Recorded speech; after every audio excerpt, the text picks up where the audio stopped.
Hello, everyone, and welcome to Movie Goodness, where we examine life through cinema here on the KB Radio Network. I am your host, Kevin Reed, and in case you all don't know, the month of May of every year is Mental Health Awareness Month, and I am a huge advocate for mental health, and not just in the month of May, but 365, 24/7. It is important, especially when it comes to the black community, because this is a mental illness that is not talked about enough in the black community, and honestly, in all communities, not just relegated to one particular race or community. I'm mainly saying that because I'm a part of the black community. And so I know how it's treated in the black community, but all races, ethnicities, sexualities, nationalities, they all have mental health issues. Everybody walking planet Earth has a touch of mental health illness in some shape, form, or fashion. It may not be as big as, let's say, schizophrenia. It may be something traumatic that happened to you, or something that happened to you in your childhood that's just steering your life as a grown adult, and you really don't know why. You don't know why you act the way you act or feel the way you feel about a certain issue or how you conduct yourself, but it could have been how you was brought up. And a lot of that is oftentimes is put on the parents, put on how your parents raised you and stuff like that. But they also had mental health issues, past trauma, childhood trauma that went untreated, and they just passed it on. It's a generational thing in some cases, in most cases. And so if we don't cut it off at this generation or your children's generation and start anew, start focusing on your mental health, start talking about your mental health, start talking about the things that have been troubling you throughout your life and or traumatized you as a child or even as an adult, things that have just warped your mind in a way that this isn't normal. You know that this doesn't feel right, yet you can't help yourself but to do the things that go against what, I guess, for lack of a better term, common sense would allow you to do. You know better, but for some strange reason, you can't do better. And that's all part of mental health, and yes, there's the other illnesses that are widely known, schizophrenia, bipolarism, anxiety, depression, and all these other good things. Well, not good, but all these other things that trouble millions, if not billions, of people every single day. And so the awareness of it all is for us, all of us, me included, to get a checkup from the neck up. We have to open up to people. I think about when I was a child, and this didn't particularly come from my dad or any of my parents or anybody around me. It was just kind of a unwritten rule. Crying. When we grew up, crying was a no-no, especially for a boy. If you was male, crying was a no-no because it was looked upon as being weak. Oh, don't cry. It don't matter what happened. You could get hit by a bus. Oh, get up and just rub some dirt on it and keep walking. Don't cry. Don't show any emotion. And that was supposed to toughen you up, because you was considered weak or a wimp if you cried in front of people or you showed that you were vulnerable. So in an effort to make you hard, make you this tough, grizzled man, you became this guarded, this hardened, calloused human being that doesn't show emotion, that doesn't open up to whether it be your significant other or your loved ones around you, your parents, your brothers, sisters, whoever, friends, best friend, co-workers, you bottle all that stuff in, and you never open up to people. You never show them or tell them how you truly feel, what you're thinking at that moment. And relationships suffer because of this.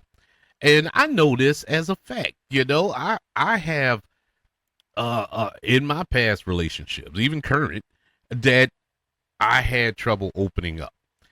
And it was not because of that person. It was because the person before them. I've been hurt in the past, so I didn't want to open myself up to be hurt again.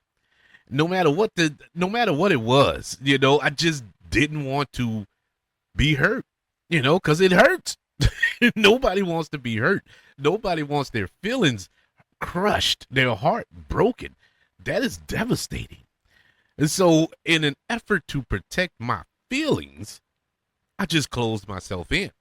But relationships suffer because of that, and I'm just talking about my marriage. I'm talking about friends. I'm talking about loved ones. I was guarded with everybody. I didn't show who I was. Somebody told me one time, this was years ago. We were, I forgot what the meeting was. We could have been at work or somewhere. But the guy said, like, man, I can read everybody here except you. And I took pride in that because at that time, I didn't want nobody to read me. I didn't want anybody to know what I was thinking. I didn't want anybody to know how I was feeling. I just wanted to be. I just wanted to do what I had to do and go about my business. That's the attitude I had. But in the grand scheme of it all, I was suffering on the inside. Holding all that stuff, it deteriorates you from the inside out. And now I sit here and I'm trying to rebuild myself from the inside out. I'm learning to love myself so I can love others properly. Because that was one of the realizations I went through when I went through my little self-intervention that I had, that I truly didn't love myself because I didn't know anything about myself. I was so guarded. I would even guard it from myself. That's how guarded I was. I didn't want to express feelings. And once again, I want to go back. Nobody taught me this. This wasn't preached to me in any shape, form, or fashion by anybody I know. It was just something that was a part of me. I was so guarded. And I guess a lot of that comes from the trauma I went through as a kid, being picked on and bullied and insulted in school. Being to this day, and I'm knocking at 50's door. And to this day, I can't get over sitting in a classroom where it was like, okay, today is pick on Kevin Day. And everybody in that class just had an insult for me.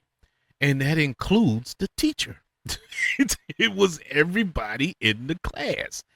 And it was the most depressing day of my life because I felt like nobody liked me. Nobody liked me. And I did nothing. And that's what made it even worse. I didn't say nothing. I didn't do anything to instigate this. I was just coming into school like I was supposed to. And I got demolished in that classroom. And from that moment on, I just kept to myself. I didn't speak to nobody. Oddly enough, I still made friends. I still had a ton of friends in school. I don't know how. I really don't know how. But I really didn't want to be bothered. I was friends with these people. And some of them are still friends to this day. But I really didn't want to be bothered. It's good that I got some really good friends during my childhood. But I said all that to say that a lot of how I felt with the guarding my feelings or trying to protect my feelings came from a lot of that, a lot of that in school. And I never told my parents that. I never ran home and said, oh, they pick it on me, because once again, I didn't want to show my emotions. And so I just kept it all to myself. And for the better part of 40 years, it just ate me up. I never got revenge. I never uh, uh, built up the courage to come back at them. I didn't care about that because it didn't erase what happened. I thought about it. I thought about insulting them because I could rib with the best of them, but I just didn't have any desire to. I didn't care because it wouldn't erase what took place. But I thank God that I'm in a better place now. I feel like a brand new person. The problem I have now is trying to convince others that I'm not the same person that I used to be. I'm the same, but I'm not the same. I'm not guarded. I'm willing to talk. I'm willing to open up. I'm willing to have those deep conversations with others. Express my feelings, tell them about myself, tell them what my thoughts are. And it's weird to a lot of people. When I talk now. Uh, this podcast helped. I will say that. Talking to all of you for the past, how long I've been doing this, for 4 years. It's been helping.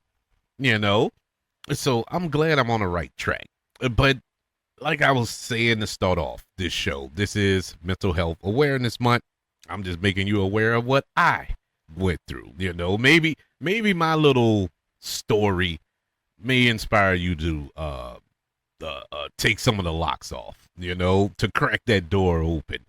And if that's the case, I'm happy to be the jumping off point for a lot of you out there. But this year's theme for Mental Health Awareness Month is more good days together. And basically the theme is encouraging us all to reflect on what a good day looks like, both for ourselves and for our communities, wherever you may be. Together we can use the insight to connect people to the right support at the right time and shape education and community engagement to make more good days possible for all. And I can't echo that enough. The fact that you can't fight this battle on your own. It's the hardest battle to fight on your own. Well, one of the hardest battles to fight on your own. And you need help, man. We all need help. And we all need to talk to somebody or get encouragement from somebody.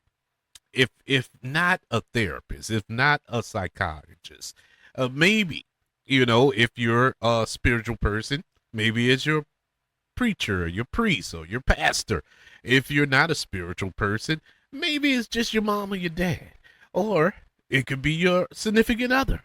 It could be your best friend. It could be anybody, but you have to talk to somebody just to get it out. Maybe, what the best conversation you can have is with somebody who just listens. They don't have to give their opinion. They don't have to give their insight. They don't have to tell you what to do. Sometimes the best conversation you can have with an individual is an individual who just sits there, shuts up, and just listens. Because half the time we could just need to release. We just want to release. Keeping all that stuff bottled in, it's like pressure. It's like any pressure applied on a pipe. All that water, and if the pipe is clogged up, eventually that pipe is going to burst. If you keep running the water through. And so you need a release.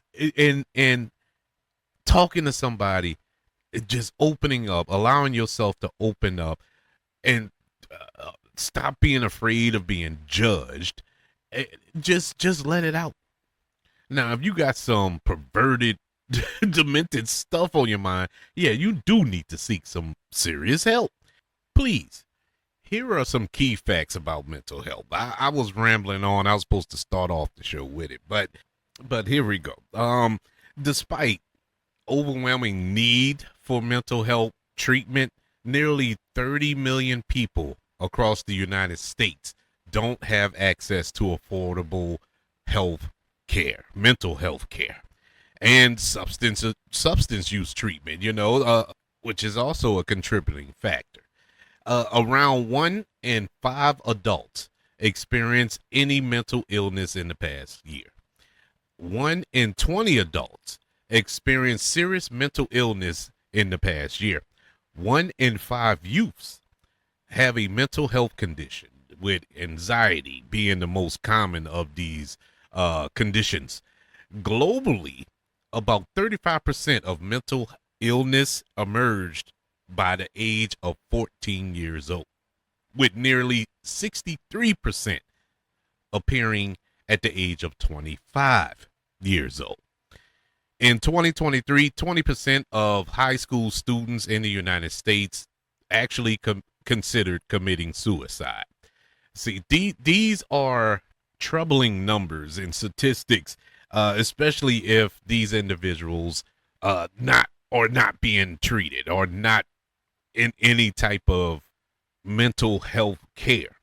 And so it is frightening, and this is why months like these are paramount, super important, to get the word out, to get the conversation going, to help out, especially that high school statistic with 20% of high schoolers who are considering suicide. I mean, that's it. There, let me say like this: in no time, I don't care if you're in high school, college, a career-driven person in their 40s. It doesn't matter what the age is. Suicide should be the furthest thing on your mind. And you're talking or listening to a person right now who has considered and even attempted once to commit suicide in his life.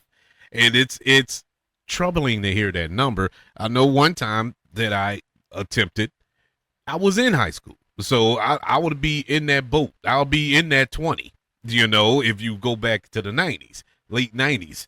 And so it's troubling that it's still a problem now. And for high schoolers to feel like that, and life hadn't even began yet. They haven't even experienced life. They haven't experienced the hardships of trying to pay your rent or pay your mortgage and go to work every day, and a job that doesn't appreciate you, trying to keep your marriage afloat and keep it on track, and making sure the kids are taken care of, that they have food to eat, that they can go to a good school and hopefully do better than you actually did growing up, because all parents want their children to do better than what they did, succeed more than what they did. And it's troubling to know that high schoolers, that kids who still stay at home with mom with zero responsibilities.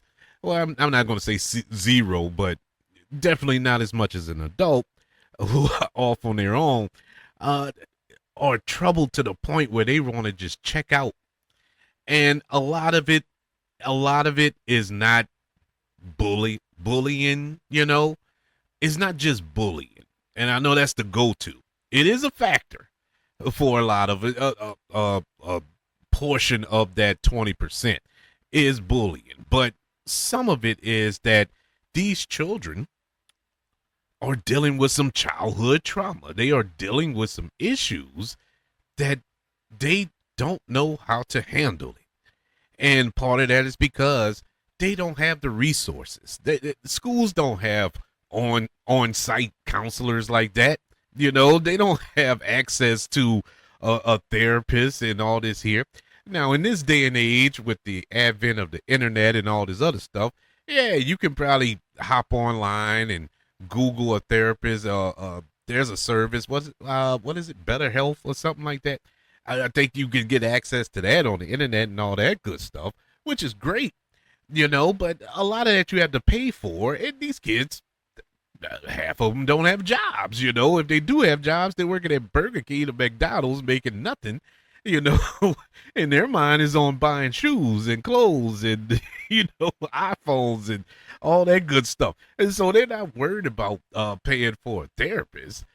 So there's a lot that adults need to step up and do to try to help kids with mental health.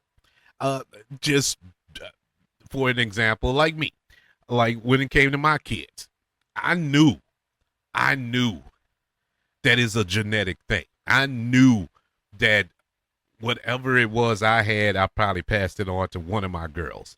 And so that was my biggest fear as a father. So I tried my best to try to steer them, away from all of the trauma that I had to go through. Now, you can't stop everything. I couldn't be with them 24/7, and there's a lot of things that did slip through the cracks, but I did do my best, and I think that they did turn out better than I did. It wasn't, they didn't just flow through their childhood sliding on a rainbow.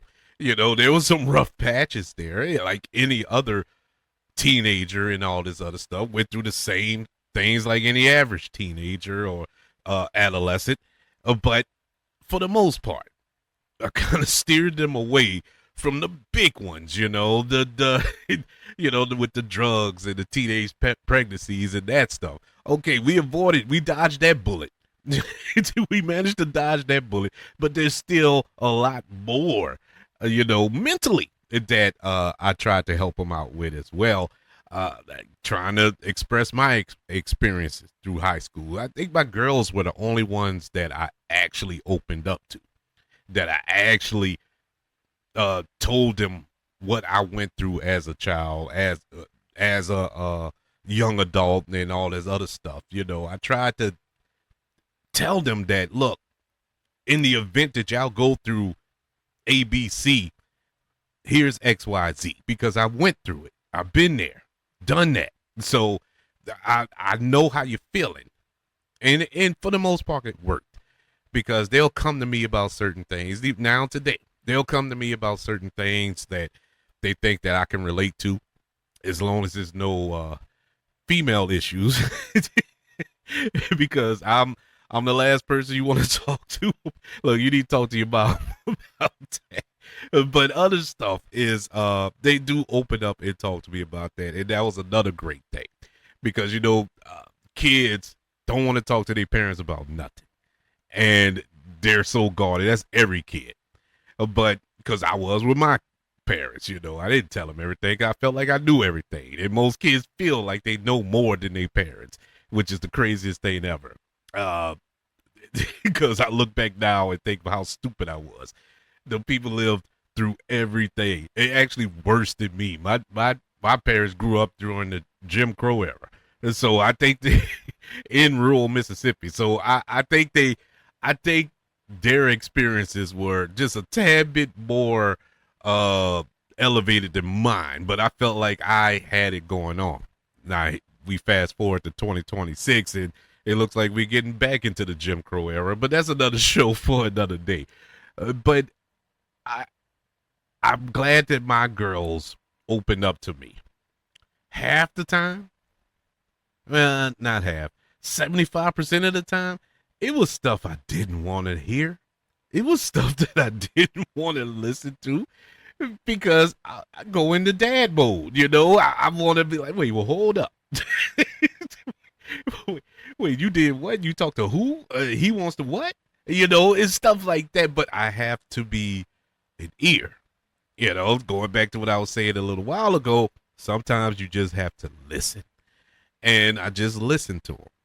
And when they directly asked me for advice, I gave them the advice. What I thought. I tried to give them their independence. Enough. Not full independence. I'm still daddy. But I try to give them some sense of independence, to try to think on their own, to figure it out, because sadly, daddy is not going to be around forever. And that day could be today, tomorrow, next week, whenever. I need you to be able to make a decision on your own. And so that's why I kind of gave him that little independence thing. But I'm going once again on a little tangent. That's another thing with my mental illness. I ramble. I ramble a lot. I ramble when I talk about something that's passionate to me. And this is very passionate to me because it's serious. This is a serious thing. There's a lot of people who are walking around with these mental illnesses that are unchecked and think they're all right. Look at MAGA. Anywho's, more good days together. Let's seek some help. Let's focus on those who really need help. Let's try to help those who need help. Whatever we can do, reach out, talk. Be that ear, be that shoulder. Be all you can be. And if you are somebody, that person that needs a shoulder, that needs to be talked to, that needs somebody to listen to you, seek somebody out before you take the nuclear route. Seek some help out. And there are services out there, there are programs out there, there are resources out there that can help you. They're not super accessible, unfortunately, but you can find them. Just do a little research. Do a little research before you do something crazy. Don't do anything crazy. Seek the help. Speaking of seeking help, let's go into our review today. A film that came out in 2012. It is none other than Silver Linings Playbook. This is a film written and directed by David O. Russell, starring Bradley Cooper and Jennifer Lawrence, which got her an Academy Award for Best Actress in this film. Her performance in this film was awesome. But this film tells the story of a man with bipolar disorder who is released from a psychiatric hospital and moves in with his parents, who are played by Robert De Niro and Jacki Weaver. He's determined to rekindle his love, or restore his love, with his ex-wife, and he meets a young widow named Tiffany, played by Jennifer Lawrence, who offers to help him in entering a dance competition with her.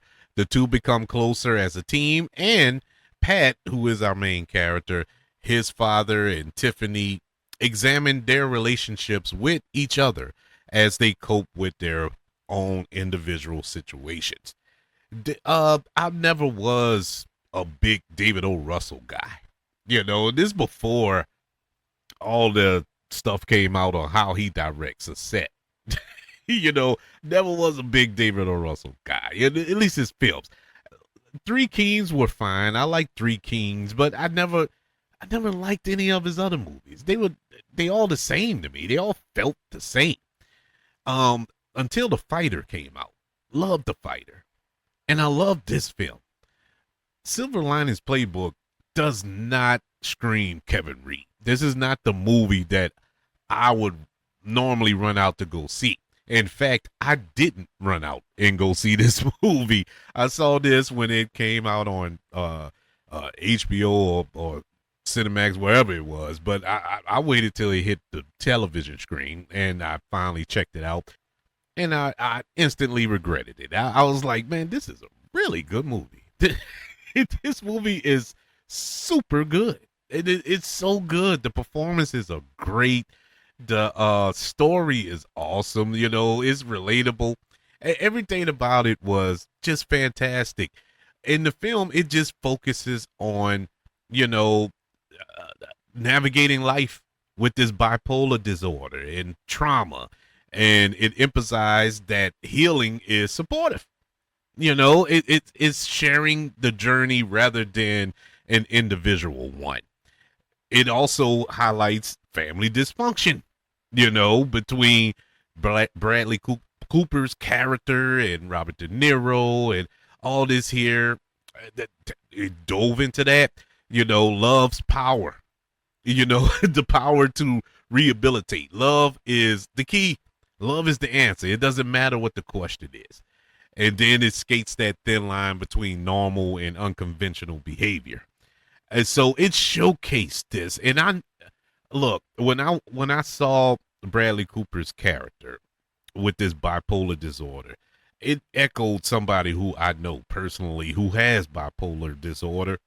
And I saw elements of this individual that I know in Bradley Cooper's character. That's how I know he was nailing it. He was eating in this movie.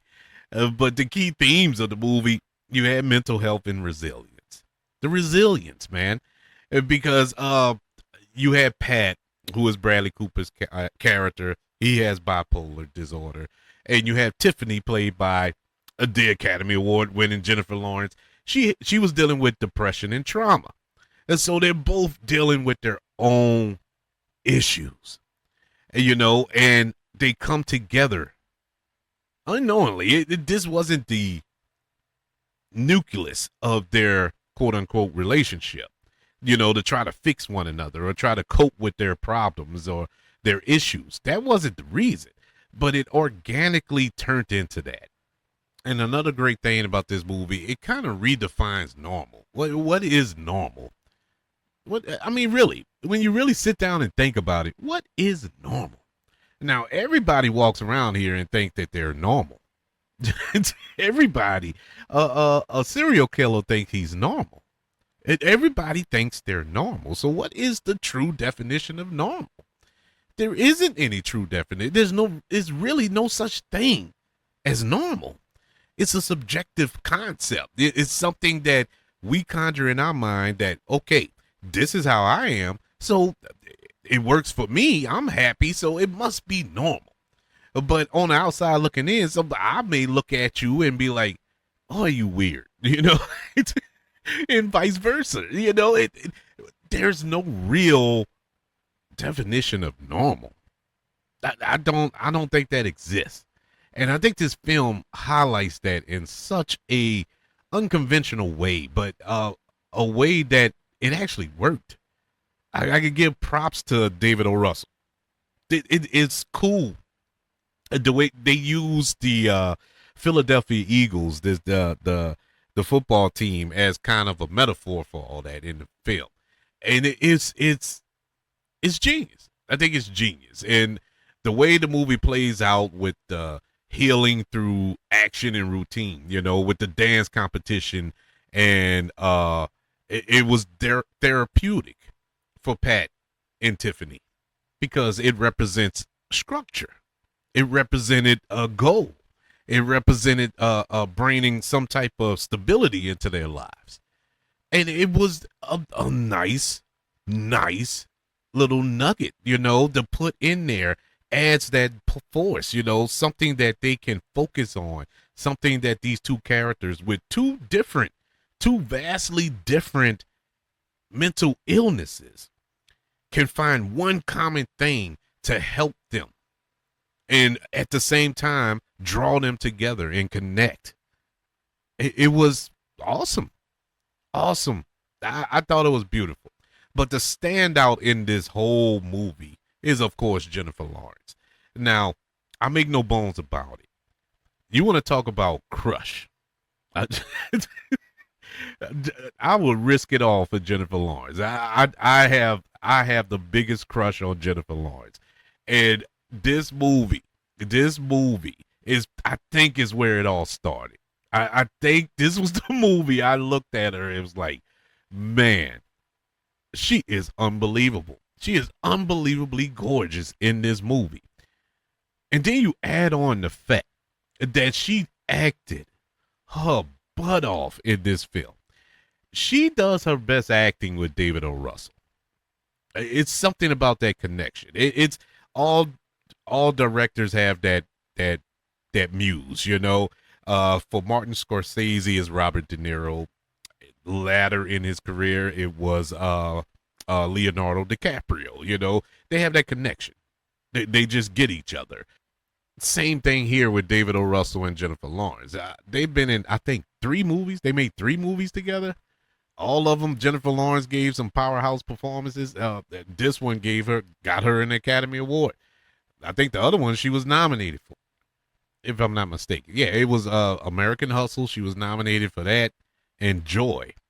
So yeah, 3 times. The 3 times she worked with David O. Russell, she's been nominated and won one of them. And that was for Silver Linings Playbook. I look, man, her performance was so good.